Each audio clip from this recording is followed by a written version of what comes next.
लाडकी बहीण योजना, लाडक्या बहिणींच्या हप्त्या वितरणासंदर्भात एक महत्त्वपूर्ण अपडेट असणार आहे. जुलै महिन्याचे ₹1500 कधी जमा होणार? जी-आर कधी येणार? किंवा लाडक्या बहिणींना ज्यांना पेंडिंग पैसे मिळाले नाहीत, त्यांची काही अपडेट आहे का? व जे झिरो आय-टी-आर भरलेले आहेत, त्या लाडक्या बहिणींचे पैसे बंद झालेले आहेत, त्यांची काही अपडेट आहे का?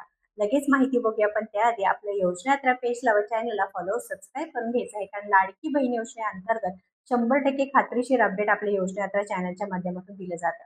तर लाडक्या बहिणींनो, लक्षात घ्या, जुलै महिन्याचे पैसे आता लवकरच जमा होतील. कारण आज तारीख आहे 31 जुलै व जे महिला व बालविकास विभागाला निधी द्यायची गरज असते, जे अनेक जे काही विभागाकडून लाडक्या बहिणींसाठी जी निधी आहे वितरित केली जाते, ते 10 तारखेपूर्वी म्हणजेच महिला व बालविकास विभागाला अन्य विभागाकडून ही निधी वितरित केली जाईल. 3 ते 4 तारखेपर्यंत जी-आर येईल व त्यानंतर लाडक्या बहिणीच्या खात्यामध्ये जुलै महिन्याचे पैसे जमा होणार आहेत.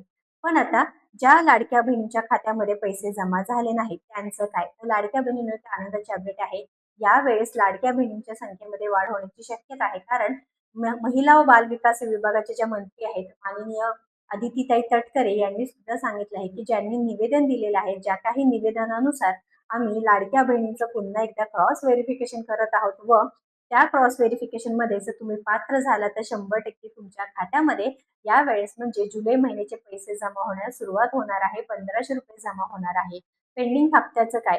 तर पेंडिंग हप्त्यासंदर्भात तक्रार तुम्ही नोंदणी केली होती का? ते सुद्धा सांगायचं आहे. कारण पेंडिंग हप्त्याचं जे आपले माननीय उपमुख्यमंत्री एकनाथजी शिंदे यांनी सांगितलं होतं, की जे लाडक्या बहिणींना पेंडिंग हप्ते देखील मिळणार आहे. मात्र जे काही पेंडिंग हप्ते आहेत, ते कधी मिळणार किंवा कोणत्या लाडक्या बहिणींना मिळणार याबाबतीत कोणतीही स्पष्टता न झाल्यामुळे लाडक्या बहिणींनो, कोणत्याही अफवांवरती सध्या तरी विश्वास ठेवू नका. पण एक मात्र आहे, की ज्यांची क्रॉस व्हेरिफिकेशन झालेलं आहे, त्या लाडक्या बहिणी पुन्हा एकदा यावेळेस पात्र होऊन पुन्हा तुमचे हप्ते सुरू होणार आहे. व महिला व बालविकास विभागाचे जे अधिकारी आहेत, त्यांच्याकडून देखील अपडेट्स येत आहेत, की यावेळेस लाडक्या बहिणींना ज्यांचे पैसे बंद झाले आहेत, पण त्या पात्र होत्या, त्यांचं क्रॉस व्हेरिफिकेशन झालं आहे, त्यांना देखील हप्ते पुन्हा एकदा सुरू होणार आहे. मग तुम्ही नक्कीच कमेंट करून सांगा, की तुम्ही पात्र आहात का नाही? तुमचं क्रॉस व्हेरिफिकेशन झालं असेल का नाही? कारण ज्या लाडक्या बहिणीने निवेदन दिलं होतं, याआधी देखील आपण सांगितलं होतं, की निवेदन कसं द्यायचं आहे, काय करायचं आहे. जर तुम्हाला पुन्हा एकदा ती माहिती पाहिजे असेल, तर नक्कीच आपल्याला कमेंट बॉक्समध्ये कमेंट करून सांगा.